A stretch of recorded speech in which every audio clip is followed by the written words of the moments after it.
Alors bonjour, Bonjour. nous sommes à UFA Horticole de Lens, situé dans l'Aisne.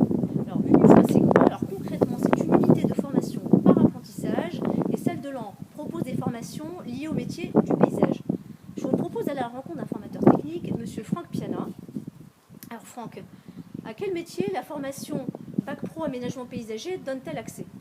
Alors principalement des métiers de chef d'équipe pour commencer, ou éventuellement d'ouvrier avec déjà une bonne expérience, des bonnes connaissances techniques. D'accord. L'idéal c'est vraiment chef d'équipe. D'accord. Alors quelle est la durée de la formation? Alors c'est une formation qui se fait sur 2 années, donc avec une alternance en centre de formation et en entreprise. Il faut compter à peu près une semaine en centre de formation et une semaine en entreprise. Ça peut être aussi en collectivité, bien évidemment. Au total, la formation comptabilise 1350 heures de formation en centre. D'accord. Donc on a bien une alternance entre la formation en centre de formation et la formation en entreprise ou en commune. C'est ça.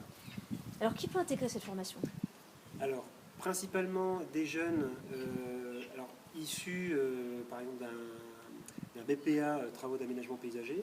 Alors, ça peut être également des jeunes qui viennent de seconde générale, professionnelle ou technologique, qui veulent directement intégrer cette formation sur 2 ans. Et partir d'un CAPA pour aller en bac? Alors, ça peut se faire, mais tout va dépendre. On va regarder le dossier de la personne.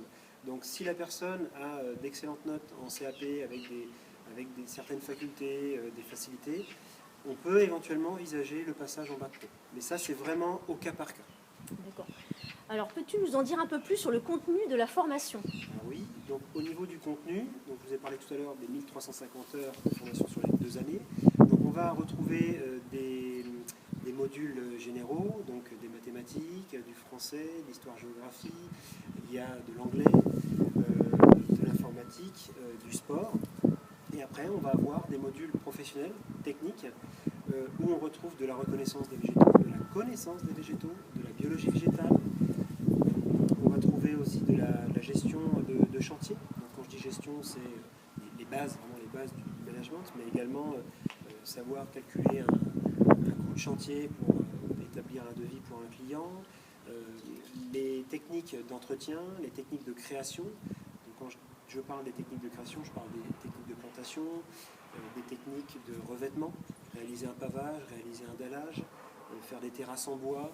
Donc voilà, on va aborder tout cet aspect-là. Alors quelle formation après le bac pro aménagement paysager? Alors après le bac pro aménagement paysager, si on veut évoluer, surtout pour être de plus en plus autonome et puis monter un petit peu dans l'échelon au niveau de la responsabilité, on peut envisager de faire un BTSA aménagement paysager. Que nous préparons également au sein de l'UFA de Lens. On peut aussi, si on veut rester ouvrier mais vraiment se spécialiser, on peut aller s'orienter vers un CS, donc un contrat de spécialisation. Donc nous, au CFA, à l'UFA, pardon, on propose le contrat de spécialisation construction paysagère, mais également arboriste et lagueur. Donc vous avez bien compris, hein, la possibilité de poursuivre en BTS aménagement paysager à l'UFA de Lens, mais également en CS construction paysagère et en CS arboriste et lagueur.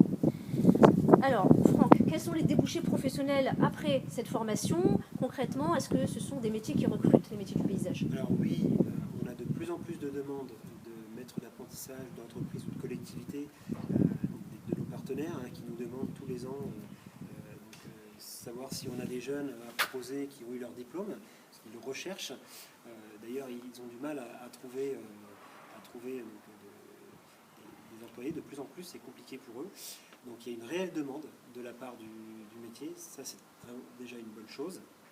Après, en termes de poste, tout va dépendre de l'expérience. Au début, certainement, commencer un petit peu comme un ouvrier, mais rapidement, l'objectif, c'est d'évoluer après ce bac pro, quand vous allez vous retrouver dans le monde réel, dans le métier professionnel. C'est vraiment d'évoluer assez rapidement en tant que chef d'équipe. Mais c'est vrai que l'expérience professionnelle est très très importante. On est sur des métiers qui sont manuels. C'est un métier qui est très diversifié, donc l'expérience est très importante. D'accord, très bien. Alors, je suis intéressée par cette formation en bac pro aménagement paysager. Que dois-je faire? Alors, il faut contacter l'UFA Horticole de Lens par téléphone, bien préciser si vous avez trouvé une entreprise. Alors, on peut aussi aussi vous accompagner. On a un petit annuaire avec les entreprises qui sont potentiellement en recherche d'apprentis. Il ne faut pas hésiter à prendre contact avec nous, on pourra vous aider. Mais voilà, ce qui est très important à comprendre, c'est que le choix de l'entreprise, déjà, c'est important pour la formation. Mais surtout, vous devez absolument avoir une entreprise, sinon vous ne pourrez pas intégrer la formation. Eh bien, merci beaucoup Franck pour cette interview. Nous en savons désormais beaucoup plus sur cette formation en Bac Pro Aménagement Paysager. Je vous dis à très bientôt. Merci, au revoir.